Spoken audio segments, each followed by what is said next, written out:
어제 이어서 오늘 믿음으로 말미암는 의 두 번째 시간을 갖도록 하겠습니다. 죄로 인해서 사망의 상태에 빠져버린 인생들을 그 죄 가운데서 구원하시는 하나님의 방법이 바로 믿음으로 말미암는 의입니다. 그리고 그 믿음으로 말미암는 의의 핵심 주제는 그리스도께서 우리의 의가 되신다는 진리입니다. 그리스도가 우리의 의가 되신다는 이 진리 안에서 모든 율법주의와 또 모든 오류들, 모든 죄악들은 안개처럼 사라져버리게 되는 것이 바로 이 진리의 위대함입니다. 오늘 그 두 번째 시간 어제에 이어서 말씀을 나누도록 하겠습니다. 먼저 우리 본교 잡지에 있었던 말씀을 좀 읽어드리겠습니다. 믿음으로 말미암는 의의 교리는 셋째 천사의 기별을 믿노라고 공언하는 많은 사람들이 잃어버리고 있다라고 말씀하고 있습니다. 오늘날 우리가 셋째 천사의 기별을 연구하고 전한다라고 하지만 실제로 우리는 그 기별의 핵심이 되는 믿음으로 말미암는 의의 교리를 잃어버리고 있다고 우리에게 말씀하고 있습니다. 자, 이어서 우리 복음교역자 301쪽입니다. 내가 분명히 아는 것은 그리스도를 믿음으로 말미암는 의의 문제와 그와 관련된 분명한 진리들을 가르치지 않는 까닭에 우리 교회들은 점점 죽어가고 있다는 것이다 라고 말씀합니다. 그러니까 오늘날 우리 교회가 죽어가고 영적으로 힘이 없는 이유는 우리 교회에서 믿음으로 말미암는 의가 무엇이냐, 또 믿음으로 말미암는 의의 기별의 중심이 되는 그리스도가 우리의 의가 되신다는 그 기별이 핵심적으로 전해지지 않기 때문에 우리 교회의 늦은 비와 이른 비가, 물론 늦은 비는 아직 내리지 않았죠. 이른 비가 사라졌다라고 우리에게 말씀하고 있는 것입니다.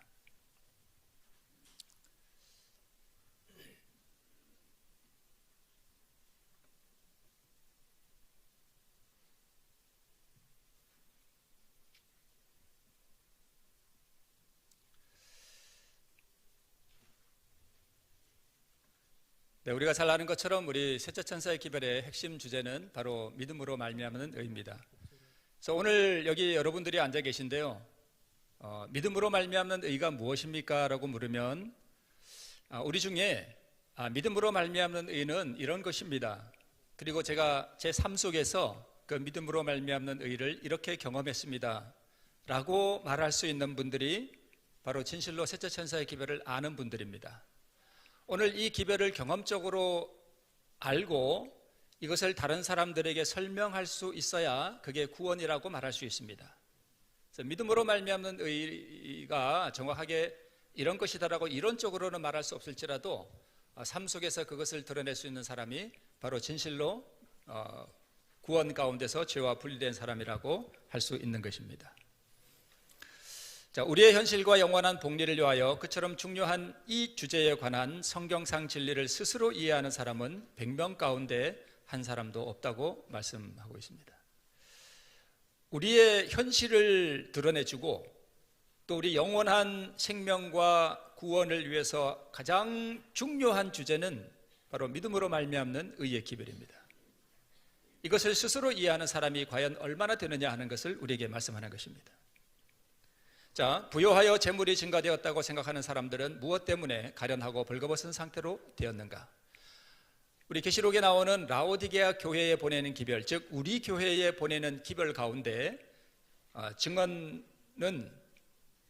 이 교회를 구성하고 있는 사람들이 스스로를 부요하다고 생각하고 있지만 사실은 가련하고 벌거벗은 상태라고 말씀하고 있습니다. 여기서 부요하다는 것은 우리가 돈이 많아서가 아니라 이 교회를 구성하고 있는 사람들이 우리는 진리를 가졌다라고 생각하기 때문에 부요하다라고 생각하는 것입니다. 그러나 벌거벗은 상태입니다. 왜? 그것은 우리 가운데 그리스도의 의가 없기 때문이다라고 말씀하고 있습니다. 과연 우리 가운데 그리스도의 의가 무엇인지를 알고 그것을 내가 가졌노라고 말할 수 있는 사람이, 그것을 확증할 수 있는 사람이 과연 얼마나 될 것인가? 이와 같은 상태임에도 불구하고 그들은 그리스도의 의를 옷 입고 있다고 스스로 자랑한다. 이보다 더 큰 기만이 어디 있겠는가?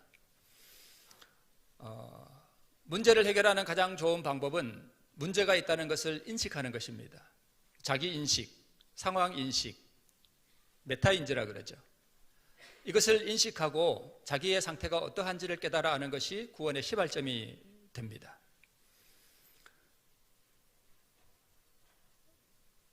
증언의 말씀은 오늘 우리 교회를 구성하고 있는 대부분의 사람들이 가련하고 벌거벗은 상태이며 의의 옷을 입지 못하고 있다라고 말하고 있습니다. 그러면서 우리는 진리를 가졌다라고 자랑하고 있다는 것입니다. 그것은 큰 기만이라는 것입니다.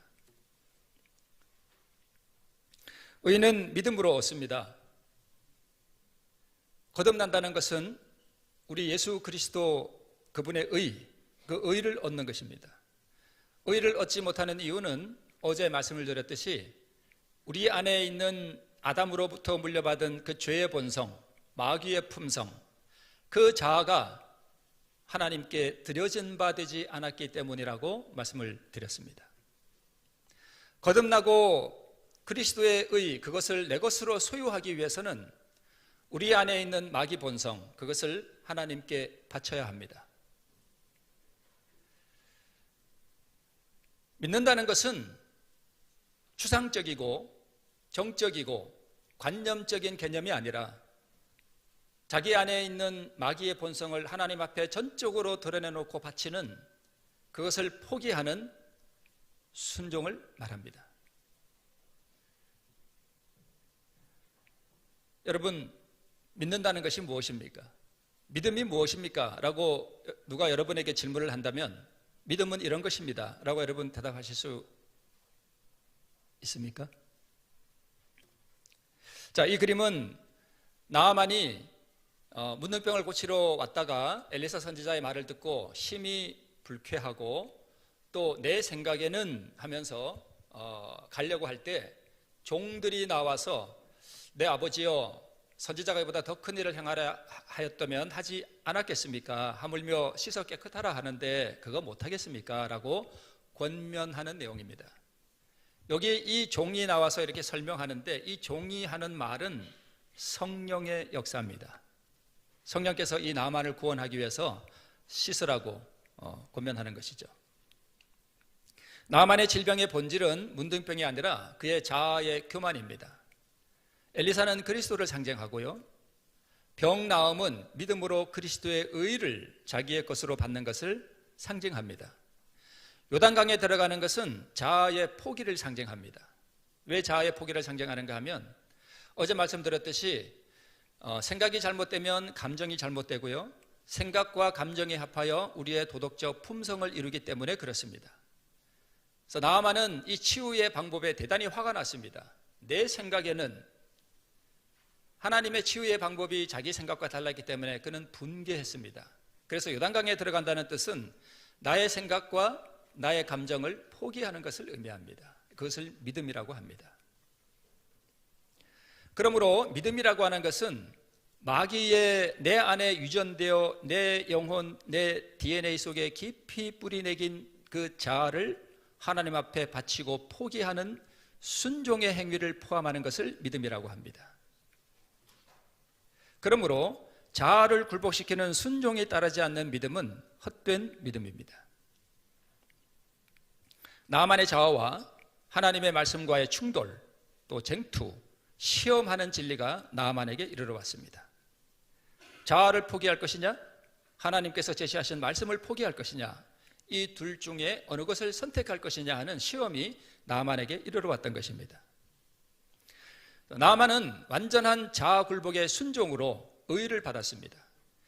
그가 병이 나와서 3살이 되었다라고 하는 것은 그가 그리스도의 의를 소유하게 되었다는 것을 말하는 것입니다. 그러므로 믿는다는 것은 자아를 복종시키는 순종입니다. 내 생각과 감정을 포기하는 것이고 내가 영광을 얻고자 하는 것을 철저하게 버리는 것입니다.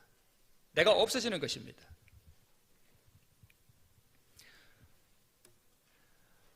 내가 없어지고 내 자아를 하나님 앞에 온전하게 내려놓고 내가 영광받는 것을 그치게 되면 행복해집니다. 말할 수 없는 평안이 옵니다. 경험해 보셨나 봐요. 네. 나만은 어떻게 자아를 포기하는 순종을 했는가? 자기 생각과 감정을 포기하고 말씀대로 요단강에 7번을 들어가는 순종이었습니다. 여기서 나아만이 7번을 순종하는 그 순종은 율법을 지키는 순종이 아닙니다. 이 순종은 자아를 포기하는 순종이에요. 두 개의 순종을 구분하실 수 있는 안목이 필요해요. 저는 어제 제가 원주에서 썼던 제가 차 안에서 제가 3번 하나님 앞에 제 자아를 포기했던 그것을 말씀을 드렸는데요. 저는 나아만이 요단강에 7번 들어갈 때 1번, 2번, 3번, 4번 들어갈 때 그의 마음속에 일어났던 갈등과 번민과 그 고민과 이것을 저는 어렴풋이 이해합니다. 저는 나아만이 7번 들어갔다면 저는 차 안에 몇 번 들어갔습니까? 3번 들어갔습니다. 저는 3번 굴복하고 저는 제가 이렇게 말하면 좀 제가 뭐 자랑 같아서 정말 죄송한데요. 이해를 돕기 위해서 말씀을 드리는 거니까 이렇게 양해해 주시기 바랍니다. 그러니까 그렇게 비유하자면 저는 3번 포기하고 의를 얻은 것이고 나아만은 7번 들어가고 의를 얻은 것입니다. 우리는 믿음의 참된 의미를 이해해야 한다. 이미 알고 있는 무언가를 사실로 믿는다고 해서 우리가 믿음을 나타낸다고 할 수는 없다. 우리는 하나님의 살아계심을 안다. 여러분, 하나님이 살아계신 거 믿습니까? 아멘. 네. 하나님의 능력을 믿습니까? 그분이 위대하시고 전능하신 분이심을 믿습니까? 우리는 하나님의 말씀이 진실하다는 것을 믿습니까? 네. 마귀도 이거 믿습니다. 그리고 심지어는 그 앞에서 믿고 떨기까지 합니다. 그러나 지금 아멘 하신 그 믿음은 믿음이 아닙니다. 무슨 믿음이 아니냐? 우리를 구원하는 믿음은 아닙니다. 물론 이것이 믿음이 아닌 것은 아니에요. 믿음의 한 부분이 됩니다. 그러나 그런 믿음은 우리를 구원하는 믿음이 아닙니다. 무엇이 진정한 우리를 구원하는 믿음이냐? 우리의 마음을 그분께 뭐 하고요? 드리고, 이게 자아포기예요. 드리고 그분을 뭐 할 때? 사랑할 때 비로소 우리는 뭘 나타내는 것이에요? 믿음을 나타내는 것입니다. 그래서 믿음이라고 하는 것은 그 안에 무엇을 포함하는가 하면 자아 포기와 자아를 굴복시키는 순종을 포함하는 것이에요. 그것을 아브라함은 언제 회심을 했을까? 믿음으로 말미암는 의가 처음 나오는 구절이 어디냐면 창세기 15장이에요. 내 자손을 무별과 같이 많게 하리라는 그 창세기 15장의 말씀을 듣고 아브라함이 하나님을 믿으니 이를 그의 의로 여기셨다는 말씀이 나오는데요. 아브라함이 여호와를 믿으니 여호와께서 이를 그의 의로 여기시고, 이 창세기 15장 6절 이 한 구절 속에 믿음으로 말미암는 의가 들어 있습니다. 그렇죠? 믿음으로 얻는 의죠. 네. 자, 창세기 12장에는 하나님이 아브라함을 부르시고 믿음으로 아브라함은 그 말씀을 듣고 갈 바를 알지 못하고 떠났습니다. 창세기 15장에서 내 자손이 무별같이 되리라는 이 말씀을 믿고 의로 여기셨다 이렇게 되어 있습니다. 제가 여기서 언제 한번 설교를 했던 내용인데요. 여러분, 아브라함이 거듭난 것이 창세기 12장일까요? 창세기 15장일까요? 그가 의를 얻은 것이 창세기 12장일까요? 창세기 15장일까요? 물론 말씀은 15장에 믿음으로 말미암는 의가 처음 나옵니다. 그러나 저는 확신하는데 아브라함이 처음 의를 얻은 것은 창세기 15장이 아니라 창세기 12장이었습니다. 그가 갈대아 하란에서 하나님의 말씀을 듣고 모든 것을 포기하고 버리고 그 말씀에 순종하여 하란을 떠날 때에 그때 아브라함은 의를 얻었습니다. 그것은 분명한 사실입니다. 믿음으로 얻는 이 의를 이해하면 왜 아브라함이 창세기 12장에서 의를 얻고 거듭났는지를 우리가 분명히 이해할 수 있습니다. 창세기 15장에 여호와의 말씀을 믿기만 해서 아브라함이 회심했는가? 아니면 12장에서 말씀을 믿고 모든 것을 포기하고 고향을 버리고 모든 것을 버리는 자아 포기를 통해서인가? 자, 여기 히브리서 11장 8절에 이렇게 말씀합니다. 믿음으로 아브라함은 부르심을 받았을 때, 부르심을 받은 게 언제죠? 창세기 15장입니까? 2장입니까? 12장입니다. 믿음으로 아브라함은 부르심을 받았을 때 뭐하여? 순종하여. 이 순종은 우리가 여호와의 율법을 순종하는 그 순종이 아니에요.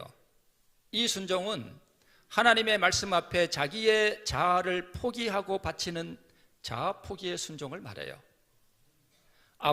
나아만이 의를 얻기 위해서 요단강에 7번 자기를 포기하고 들어가는 그 순종을 말하는 것입니다. 무엇으로 순종했다고요? 무엇으로 순종했다고요? 믿음으로. 이것이 믿음입니다. 그래서 믿음은 반드시 추상적이고 관념적인 것이 아니라 삶 속에서 행동으로 그리고 실천적으로 나타나는 것이 믿음이에요. 자아를 굴복시키는 순종을 말하는 것입니다. 그래서 믿음으로 얻는 의는 믿음으로 자아를 포기하는 순종을 말합니다. 믿음으로 아브라함은 부르심을 받았을 때에 순종하여는 의를 얻기 위한 조건으로서의 순종입니다. 어떤 분은 이거 말씀을 드리면 그 행함으로 말미암는 의가 아니냐 이렇게 말씀하는 분이 혹시 있을지 모르는데요. 여러분, 믿음으로 말미암는 의가 무엇인지 우리가 깊이 앞으로 기회 되는 대로 좀 연구해 보셨으면 좋겠습니다. 행함으로 온전케 되는 믿음, 바로 이 자아 포기, 이것을 말하는 것입니다. 사람이 의를 얻고 거듭남으로 하나님의 자녀가 되는 것은 자신의 모든 것을 포기하고 버리는 자아의 완전한 굴복을 통하여 이루어지는 것임을 우리가 이해할 필요가 있습니다. 이 굴복시키는 순종을 믿음이라고 하며 이것을 바침 또는 드림 또는 헌신이라고 합니다. 여러분, 종로계단에 보면 헌신장이 있죠. 그 헌신을 우리가 교회 와서 봉사하고 설거지하고 찬양하고 이렇게 악기로 봉사하고 이런 것도 물론 헌신이라고 할 수 있겠지만 진짜 헌신은 바치는 거죠. 그렇죠? 하나님께서 11조를 정말 원하시나요? 하나님께서 원하시는 게 뭘까요? 하나님께서 원하시는 것은 내 안에 있는 죄를 원하셔요. 그거 달라는 거예요. 온 마음을 반드시 하나님께 뭐 해야 하나니? 바쳐야 하나니? 이것을 자아포기라 그래요. 만일 그렇게 아니하면 우리를 하나님의 형상으로 회복시키는 그 변화가 우리에게서 결코 생길 수 없는 것이다. 우리를 하나님의 형상으로 회복시키는 품성, 하나님의 품성, 그분의 의, 그분의 사랑을 우리가 받기 위해서는 온 마음을 하나님께 뭐 해야 된대요? 바쳐야 됩니다.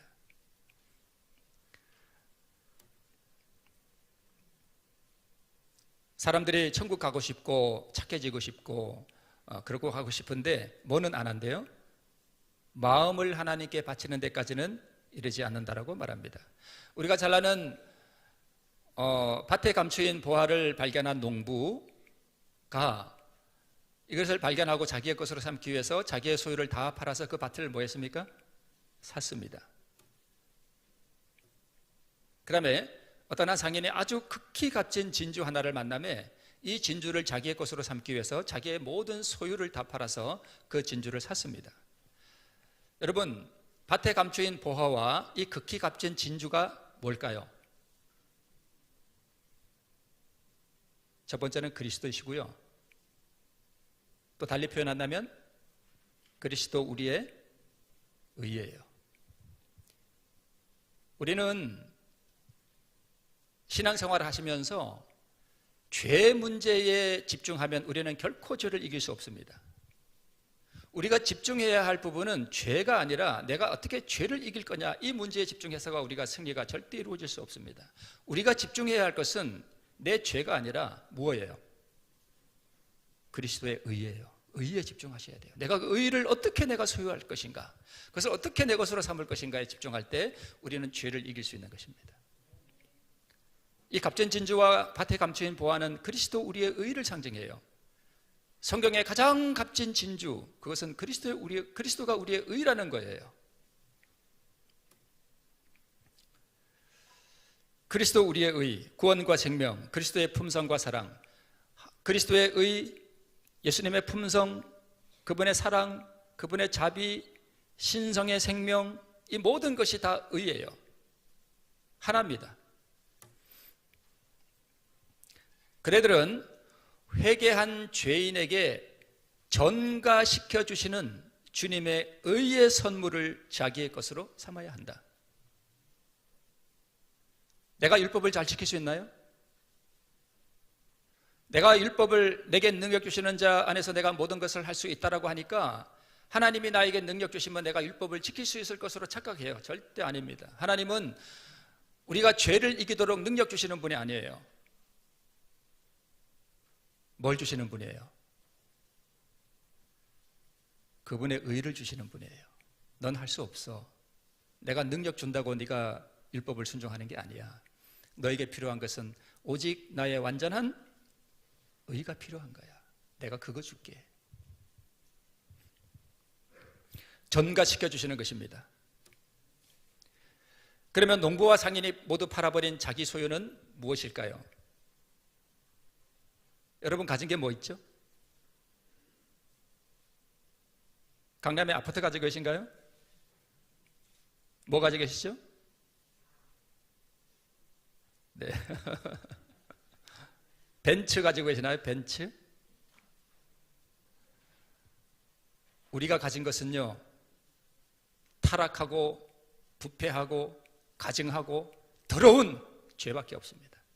그게 우리의 모든 소유예요. 하나님께서 원하시는 것은 그 소유를 나에게 달라는 것입니다. 우리가 가진 것은 그거밖에 없습니다. 우리가 가진 것은 죄밖에 없습니다. 그게 자아입니다. 죄인은 이 죄를, 이 자아를, 내 안에 있는 그 더러운 마귀의 본성을 그리스도 우리의 의의 값으로 지불하고 그 의를 뭐 하는 거예요? 사는 것입니다. 분명히 농부와 상인은 자기의 모든 소유를 팔아서 그것을 뭐 했다고요? 샀습니다. 그러면 구원에 우리의 어떤 공로나 우리의 어떤 행위가 들어간다는 뜻인가요? No, 절대 아닙니다. 그것은 100% 하나님의 의예요. 100% 구원은 하나님께서 이루시는 거예요. 그러나 그 영원한 구원과 그 완전한 의를 내 것으로 삼기 위해서는 오늘 내 안에 있는 마귀 본성, 내 자아를 뭐 해야 된다는 거예요? 밖으로 놓아야 됩니다. 그것을 믿음으로 얻는 의라고 합니다. 구원은 그래서 선물임과 동시에 뭐 되는 것이다? 매매되는 것입니다. 내 죄를 주고 그 의를 뭐 하는 거예요? 사는 것이에요. 이것처럼 수지 맞는 장사가 어디 있습니까? 자아는 마귀 본성이에요. 질투와 원한과 미움과 원망과 음란과 험담과 이기심과 자기 뜻대로 하고자 하는 것과 자기 욕망과 내 영광을 추구하는 이 모든 것들이 다 자아, 마귀 본성입니다. 여러분 모이면 험담 잘 하시나요? 아이고 아무개 집사 얘기 근데 그 얘기가 어떻게 그렇게 재밌는지 몰라. 남 험담하는 얘기는, 남의 비밀을 파헤치고 누가 뭐 했더래 이랬더래 하는 얘기는 정말 재밌습니다. 왜 재밌을까요? 내 마귀 본성이 그걸 좋아하거든요.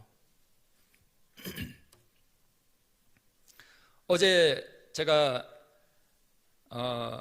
그 자동차 안에 들어가는 거 말씀을 드렸는데 좀 부끄러운 얘기 한 번 더 할게요. 이것도 원주에서 있었던 일인데 한 번은 이제 교회 장례가 나가지고 저녁에 이제 교인들을 봉고차를 모시고 원주 의료원으로 이제 그 위로 예배를 드리러 갔습니다. 그래서 집사람이 옆에 타고 제가 운전을 하고 이제 가서 위로 예배를 드리고 이제 저녁을 먹으려고 그러는데 제 집사람이 그래요. 가서 아들을 데리러 오래요. 근데 아들이 원주 삼육중학교를 다니고 있었거든요.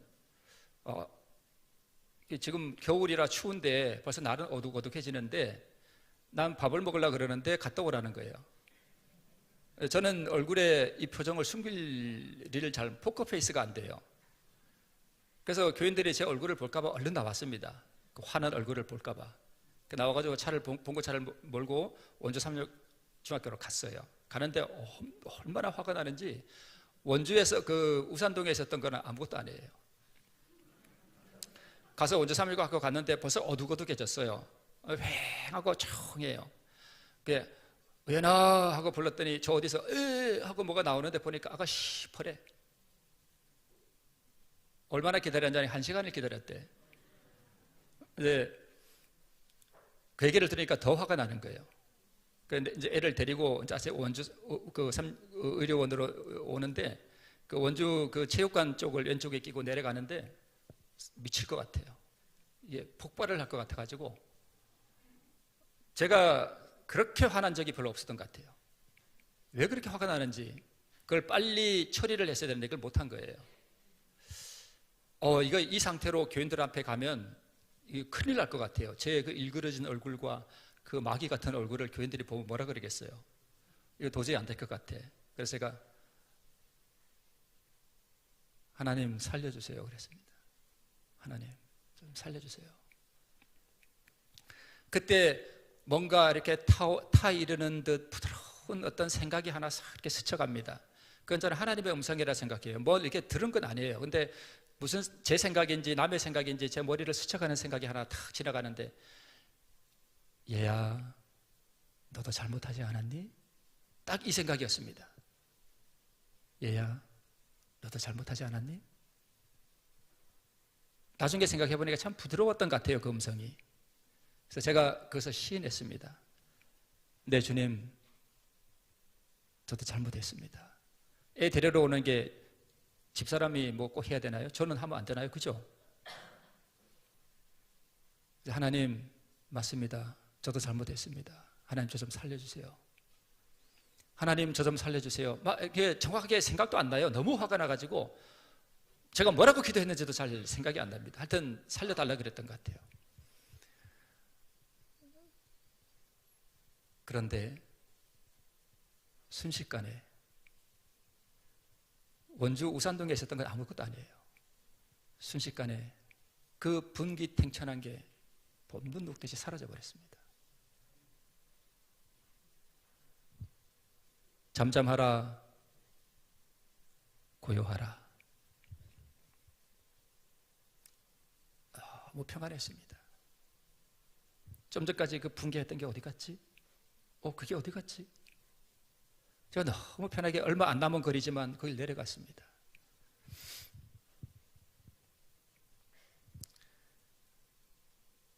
복음은 우리 삶 속에서 경험되어져야 하는 것입니다.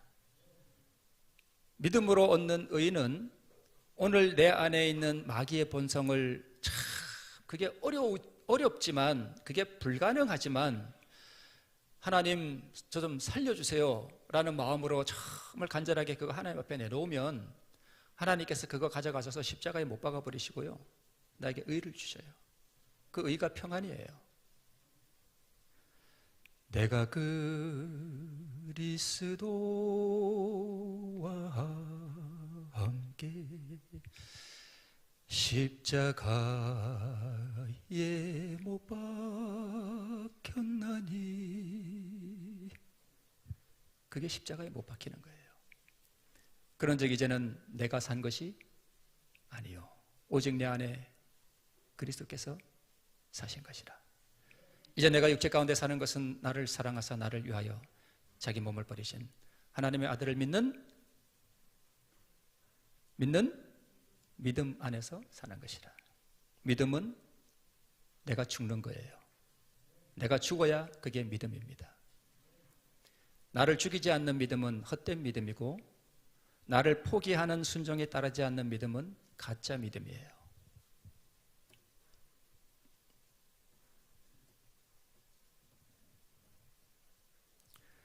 어제 말씀드렸듯이 갈릴리 작은 갈릴리, 내 마음 작은 갈릴리,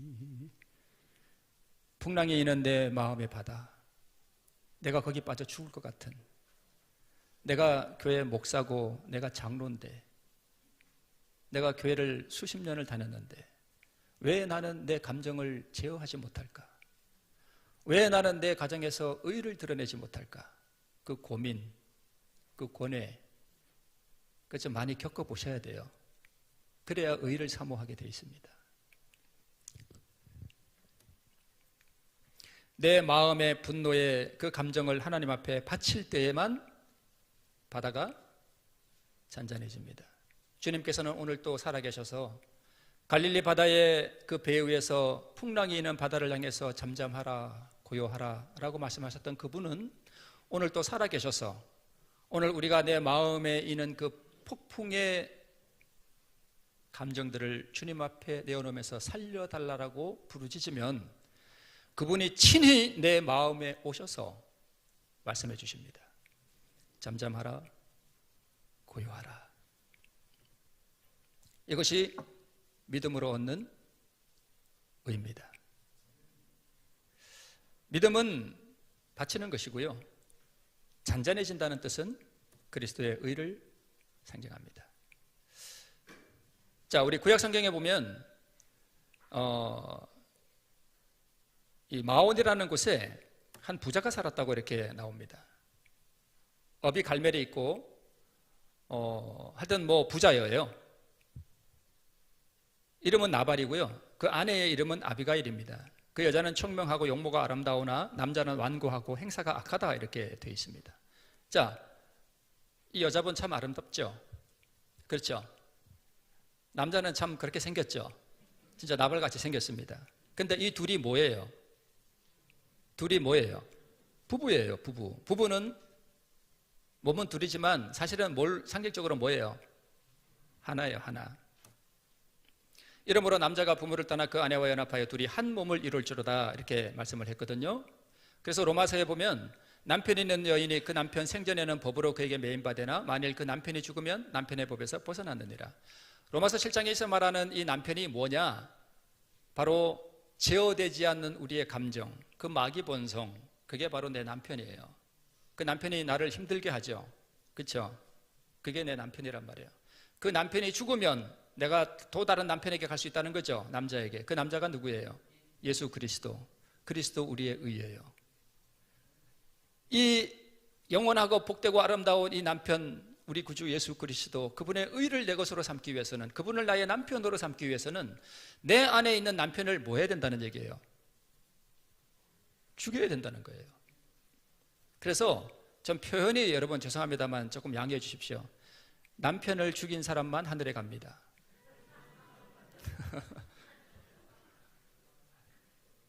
남편을 죽인 사람만 하늘에 가요. 혹시 삶 속에서 진짜 남편 죽이고 싶은 분 계셔요? 저는 굉장히 불우한 가정에서 자랐거든요. 저희 어머니가 그런 말씀을 잘 하셨어요. 소리 안 나는 총이 있었으면 저걸 그냥, 소리 안 나는 총이 있었으면 저걸 그냥. 제가 그런 얘기 많이 들었습니다. 저희 어머니가 저희 아버지를 향해서 하신 말씀이에요. 내가 죽여야 하는 남편이 뭐예요? 내 안에 있는 자아예요, 자아. 그게 나를 힘들게 해요. 너무 고통스럽게 해요. 한 몸이에요. 그런데 여러분, 아비가일은 뭘 상징하고 나발은 뭘 상징하는가 하면 여기 답이 나와 있죠? 아비가일은 총명하고 지혜롭다 그랬죠. 그래서 우리의 이성과 우리의 지성과 우리의 의지를 상징해요. 나발은요? 자아예요. 나발은 우리 안에 있는 자아를 상징하고요, 탐욕의 자아였죠. 특별히 자아는 자신을 하나님께 드리고 싶은 마음이 결코 없습니다. 아비가일은 우리의 이성과 지성을 상징하고요, 어떻게 행해야 알지를 알고 생각하라 하는 말씀이 구약 성경에 기록되어 있죠. 그런데 이 나발의 가족들이 다윗과 그의 400명의 군사가 이 가축들을 지켜줬죠. 그래서 사실 나발은 다윗의 은혜를 입고 있었던 거예요. 그래서 다윗이 자기 신하를 나발에게 보내서 이렇게 해서 우리가 너의 가축들을 보호해 줬으니까 이 군사들을 위해서 뭘 좀 달라, 먹을 걸 좀 달라 그랬습니다. 양식을 좀 달라 그랬어요. 그러면 여러분, 이것을 상징적으로 이것이 뭘 의미하는지를 우리가 이해하셔야 됩니다.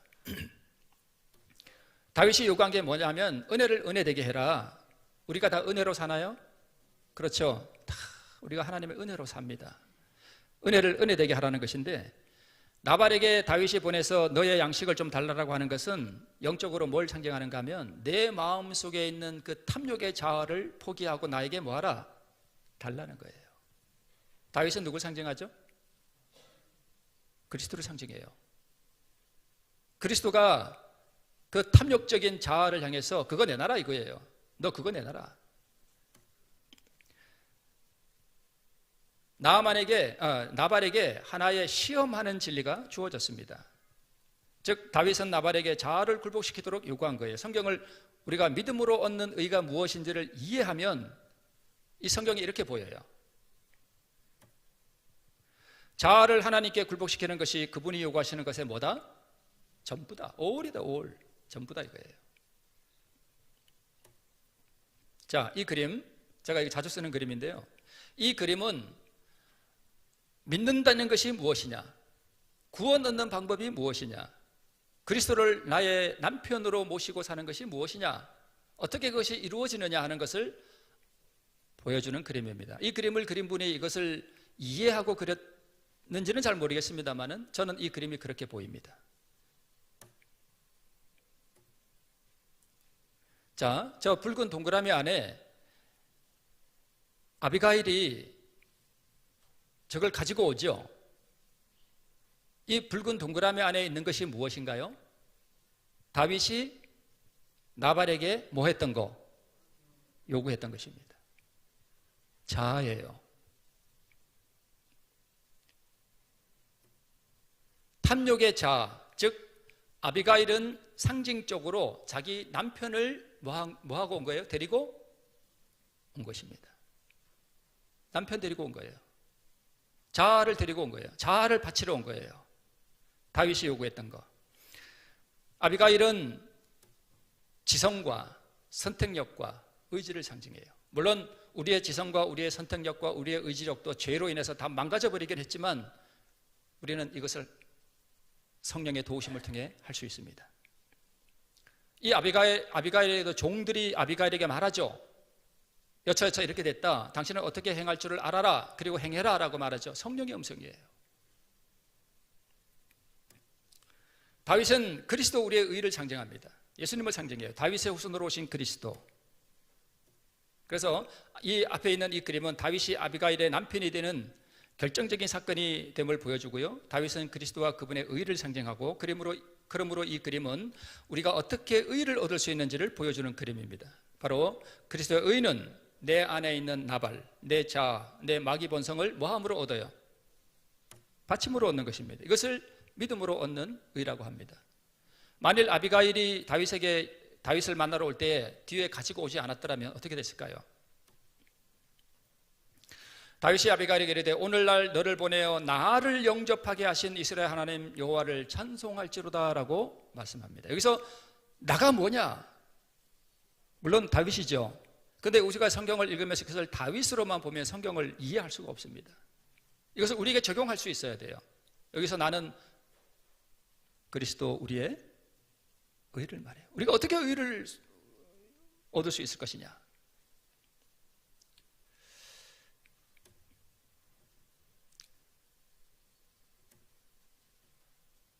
자, 다윗이 이렇게 말합니다.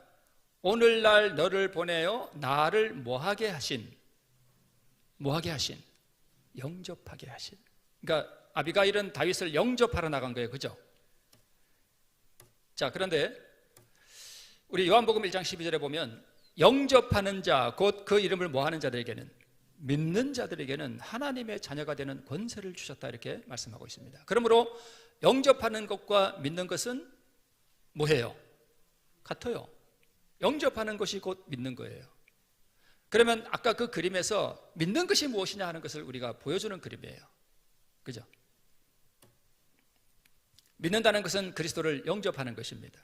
그러면 그리스도를 영접한다는 것은 내 안의 자아를 하나님께 뭐함으로? 바침으로 이루어지는 거예요. 그것이 그리스도를 영접하는 것입니다. 그냥 우리가 예수님 영접하세요, 예수님 영접하세요 그러면 그냥 막연히 추상적으로 생각하는데 그게 아니에요. 뭘 바침으로요? 나를 온전히 주님의 것으로 바침으로 영접이 이루어진다는 사실을 우리가 알 수 있습니다. 그래서 믿는다는 것은 추상적인 개념이 아니고 믿는다는 것은 행동하는 반응에 따르는 능동적인 개념이라는 것을 우리가 이해하게 됩니다. 이 행동하는 반응이 곧 순종입니다. 그러므로 믿는다는 것은 자신을 포기하는 순종이고요. 이 순종이 따를 때 사람이 거듭나게 되고 이 순종은 계명을 지키는 순종이 아니라 자신을 포기하는 순종을 말합니다. 나만도 그랬고 아브라함도 그랬고 제자들도 그랬고요. 자, 여러분 보세요. 우리를 의롭다고 하는 그 순종은 그리스도의 순종이죠. 이건 뒤에서 제가 설명 다시 드리겠습니다. 나아만이, 자, 여러분 보세요. 나아만이 나은 것이 의를 얻은 것이죠. 그렇죠? 그게 그리스도의 순종이에요. 그 그리스도의 순종을 내 것으로 삼는 게 그게 구원이에요. 내가 무슨 순종을 하는 게 아니에요. 예수님이 이 땅에 오셔서 33년 반 동안 개발하신 아버지 하나님의 의를 받아서 온 세상의 풍랑과 폭풍과 시험과 유혹과 고난과 시련 가운데서 온전하게 아버지의 계명을 순종하신 그 완전한 그 의를 나에게 선물로 주셔요. 그 의를 받아야 우리가 아버지 앞에 가서 아버지께서 우리를 온전하다, 너는 의롭다고 하실 때는 나의 어떤 행함을 보고 그렇게 의롭다고 선언해 주시는 것이 아니라 그 완전한 그리스도의 이루신 그 의를 보시고 나를 의롭다고 해주시는 거예요.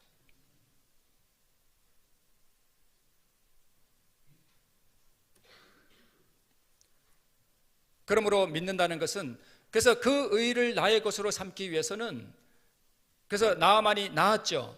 바로 그 그리스도의 의를 얻었다는 뜻이에요. 그런데 그 의를 얻기 위해서 나아만은 요단강에 몇 번 굴복됐어요? 7번. 그냥 가만히 앉아서 믿습니다, 그래서 그거 얻었나요? 아니에요. 7번을 자아를 굴복하는 순종을 했습니다. 자아 포기의 순종이에요. 행함이 따르는 믿음, 자아 포기가 따르는 믿음, 그걸 말하는 것입니다. 이 순종에 따를 때 사람이 거듭나게 되고요. 네, 그래서 자신을 포기하는 순종을 말하는 것입니다.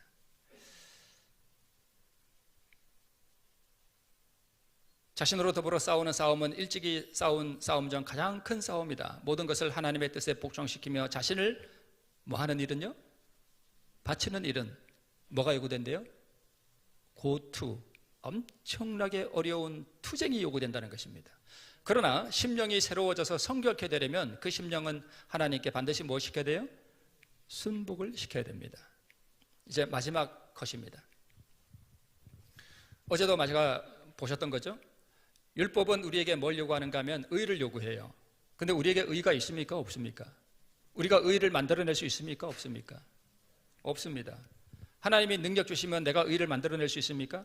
그러니까 하나님이 능력 주시면 내가 율법을 순종할 수 있다라고 말하는 것은 하나님이 능력 주시면 내가 의를 만들어낼 수 있다, 이 얘기하고 같아요. 이것은 신성모독입니다. 하나님의 예수 그리스도께서 이 땅에 오신 그 완전하게 이루신 그 의를 모독하는 거예요. 하나님이 능력 주시면 내가 율법 순종하는 게 아니에요. 그건 행위예요. 그걸 율법주의라 그래요. 하나님은 내가 율법 순종하도록 능력 주시지 않아요. 얘야, 그거 아니야. 너는 의를 이룰 수 없어. 내가 능력 주면 네가 의를 이룬다고? 그러면 내 의는 뭐지? 율법은 의를 요구하는데 인간은 어떠한 의도 만들어낼 수 없고 우리 자체에는 의가 눈꼽만큼도 없습니다. 그래서 율법은 의, 즉 의로운 생의 완전한 품성을 요구하지만 인류는 그 율법이 요구하는 의를 충족시킬 수 없습니다. 오직 그리스도의 의가 그것을 충족시킬 수 있습니다. 인류는 하나님의 거룩한 율법의 요구를 충족시킬 수 없습니다. 그러나 그리스도께서는 인간으로서 지상에 오셔서 거룩한 생애를 사시고 완전한 품성을 개발시키셨습니다. 그 이루신 그 의를 우리에게 선물로 주시는 거예요. 그리스도께서는 그것을 받고자 하는 모든 자들에게 값없이 뭘로 주신대요? 선물로 주십니다.